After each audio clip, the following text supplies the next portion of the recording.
வணக்கம். இன்னைக்கு நம்ம சேனல்ல என்ன பார்க்க போறோம்னா, குடிசை தொழில் சார்ந்த சுய தொழில்களை பற்றி தான் பார்க்க போகிறோம். அது என்னென்ன சுய தொழில்கள் இருக்குன்னு பார்க்கலாம்.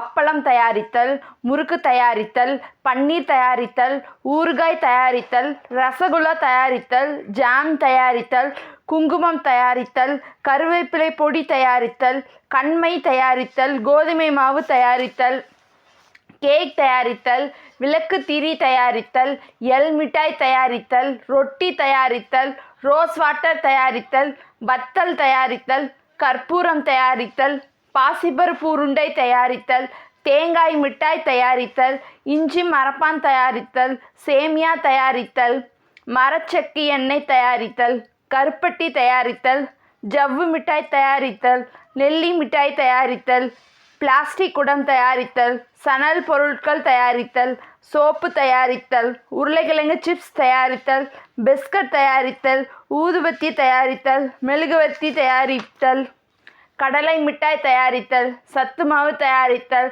இட்லி பொடி தயாரித்தல்.